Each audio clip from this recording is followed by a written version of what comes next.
Ipadala po ng sponsor. Wow. From Ate Gigi. Salamat po. Ate Gigi. Bigay sakit yan. Bounce.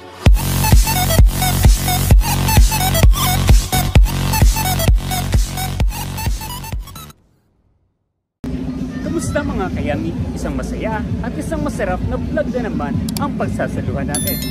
For today's episode ay pupunta tayo ngayon sa Roshan Gym dito sa Malabon. At ngayon nga ay sineselebrate nila ang kanilang ika-9th year anniversary. Hindi ko pala sigurado kung ika-9th year, pero tara at pupunta tayo doon para makisaya at makigulo sa kanilang aganapan doon. Let's go!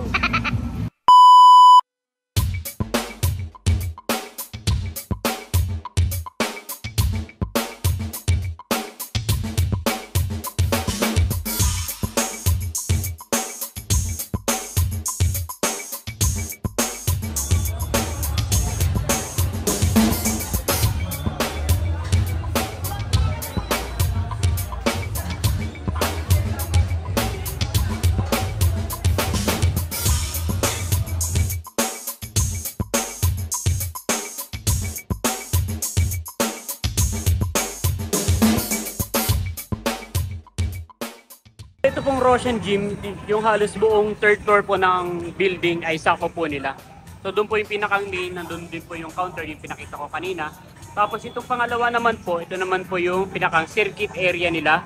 Dito rin po ginaganap yung ibang mga activities katulad po ng Zumba, Taekwondo, Karate, Muay Thai, and boxing, MMA. Tapos dito naman po sa pangatlo, ito po yung pinaka-extension ng gym. Ayan. So bali, mga for ano rin po, for weightlifting. Mga bars. Ano nakuha award ni Ate Beth?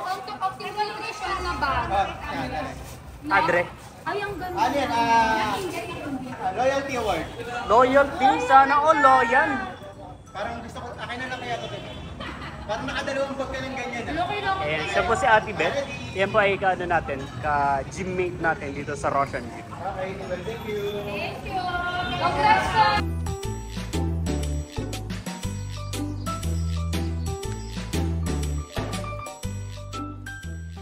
Yan, sa ngayon naman ay titikman natin yan. Pocari Sweat yan. Para saan ba? Ano yan? Ano sir? Para? Bali yan na kami na po sa Canadian 7-Eleven. Pwede siya sa nangyari siya sa Dede, sa DM. Eh pag ang overtime, the best. Para sa akin to. At sige siya ng over. Yan, nandito rin si One Way. Ito yung ating So tayo nagsusupply dyan ng mga paper bag, mga shirt. So ngayon nagtitikman natin yung kanilang product. Kahit hindi maganda.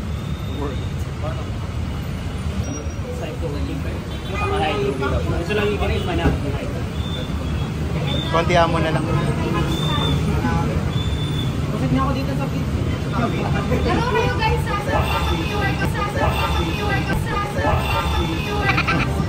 Ayan yung ano, Blitz yung Blitz. Ayan, protein bar. Ayun naman niya, tapos siya yung magta-tag of war doon.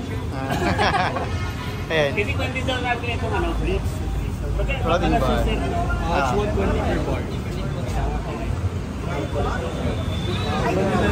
Pang-games po kasi ako na.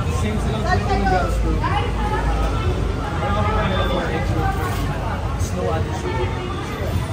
Yan, mapapayag.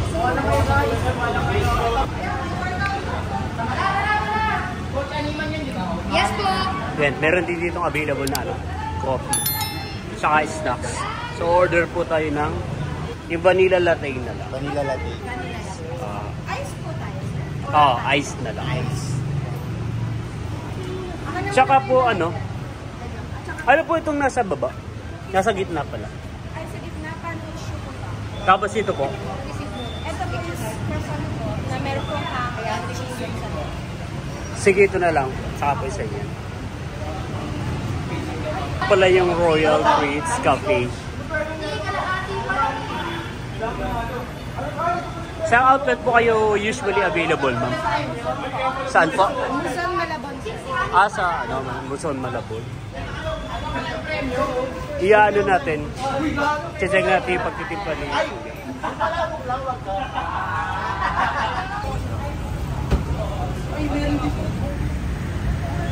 May bayad yan.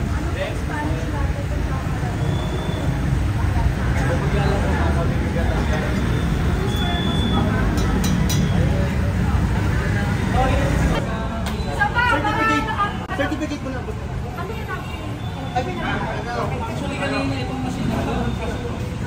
Ayan, 8. Dapat pala hindi na ako umorder at para namang may pakain pala rito. Meron ditong palabok, saka may wings. Sarap lang, hindi ko alam pala kung kanino ito. Yan. So masasaksihan po natin ngayon ang Tug of War. Isa po ito sa palaro ni Roshan. Ito ay mahahati sa tig-anim na kalahok at ang mananalo ay pinaka-pogi. Yan.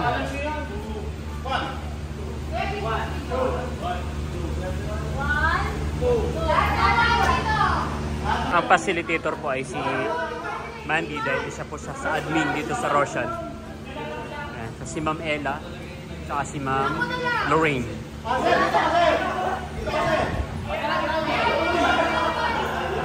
Parang hindi pantay. 1, 2, 3, 4, 5 6 6 versus 5. Sandali!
Nakatanggap po sila ng prize na isang t-shirt at merong bag.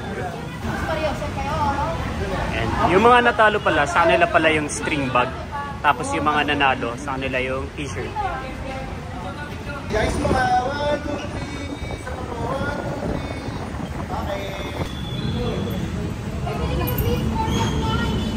3. So ito ano na lang natin, kainin na lang natin sa store kasi ubos na yung oras sa break time. Yan. So hindi tayo nagpatalo, tayo nakapag-sharon din ng chicken. Ayan, so galing na nga po tayo sa Roshan Gym, Malabon. At medyo nahihiya po akong makisalamuha sa kanila dahil naka-long sleeve ako, naka-pants, tsaka naka-sapatos. And kita nyo naman yung mga outfitan sa Roshan Gym talaga, mga pang workout. Tapos parang naligaw ako doon na taga-media. Tapos nandun pa po yung may-ari ng Roshan. Shoutout kay Coach Ronald tsaka kay Ma'am Pe. And so medyo nahihiya ako dahil nandun po sila. Dati na nga po tayo nakakapag-gym doon sa Roshan Gym, kaya lang ay tumigil po tayo dahil nga busy sa trabaho, tapos ay busy rin po sa pag-vlog. Pero kapag may time ay pupunta pa rin naman tayo para makapag-vlog. Yan, at para sa ating sa ating physical health. Out na po tayo sa work at ang kasama po natin tonight sa closing is si Paring Danilo. Paring Dan. Alo, namatay ang ilaw.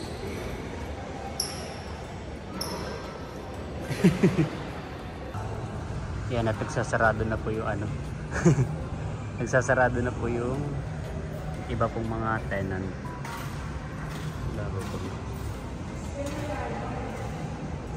Pati po sa second floor ay sarado na. So mga tenant na po yung naiiwan sa mga gantong oras at medyo mas nalilate po ng pag-uwi yung mga food compared sa non-food. Let's go, uwi na. A few inches later. Nandito na po tayo ngayon sa evacuation center. At nandito na po yung mga nasa na-try dyan. So nandito na po tayo sa bahay, nakauwi na nga po tayo from work. Pansamantala po or pansamantagal dahil parang sa January pa daw po magkakakuryente at inaayos pa po talaga yung yung bahay ni na Kuya Rodi, na kapatid po ni Papa D. Yan po si Kuya Rodi, yung panganay po. Ubo ka, Kuya. Umubo ka. Pero sa totoo po talaga may sakit po talaga si Kuya. Tapos yung po pangalawa sa panganay po ni na Papa D, si Kuya Rodi po. Yan. Wala rin siya kuryente, nadama siya sa pagkawala ng Wala kuryente. rin bang kuryente sa Wala rin. Wala. Wala rin. So, ano, Ito yung pangatlo sa panganay. mukha lang din pong kapatid pero anak po yan. In-interview ninyo. Yan. So, ano po, nandito po sila ngayon dahil dito po muna sila tutuloy. Yun, pansamantagal dahil ayusin pa nga po yung yung kanilang bahay. Medyo matatagalan pa po yung bali, baka abusin pa yun by next year. Yung sa totally ayos na siya. Ayun. At sa kabutihang palad po ng ating Panginoon at sa kabutihang palad po sa buhay po ni Ate Gigi, may padala po ng sponsor. Wow. Yeah, so may nagpadala po sa ating butihing sponsor. Yeah. Kaya tumayo. Sponsor. Actually may mga nagchat-chat po na may magpapadala po pero sa ngayon po may nagpa-Gcash na sa atin. So ito po ay nagkakahalaga ng 2,000. Ito po ay for transparency lamang po dahil kaya pinapakita po natin sa vlog. Kaya abot na po natin without further ado. Yun kuya, tanggapin ko po ang 2,000 from Ate Gigi. So po. Ate Gigi. Yes. Ito po yung kasir namin. Ayan guys, iniipon kasi nila yung pera na lilikom nila at si Ika yung mahawak. Ito yung pera nila sa pagpapagawa ng bahay. Medyo may mga natanggap na rin naman sila galing sa mga trabaho. Pero hindi pa rin talaga sasapat yun kasi nga so medyo mahal yung materialis ngayon. Tsaka pala, nagtatanong nga siya kung ano daw, kung may nakuha na daw kayong assistant sa munisipyo. Wala pa. Wala. So saan? Bakit daw? Kasi kailangan evacuate ka doon sa pag hindi ka doon. Evacuate, hindi ka nila. Dapat di pa iwan ka dun. Wala nang space. Walang space.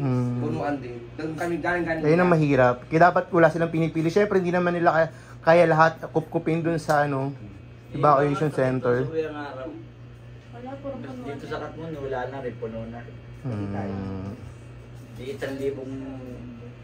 Kanina may nakakita sa kabilang barangay, itadalhin nila sa kabilang. So mahirap nga po talaga ang masunugan dahil 2-0 po talaga yung buhay. So again, nagpapasalamat po kami sa tumulong at sa patuloy pa na tutulong. Ito po ay buong puso namin tatanggapin ng may pasasalamat. Maraming salamat po. Dito na po natin tatapusin ito dahil kakain pa po kami. Hanggang sa muli para sa isang masaya at masarap na vlog. Bye-bye! Bye! It's good!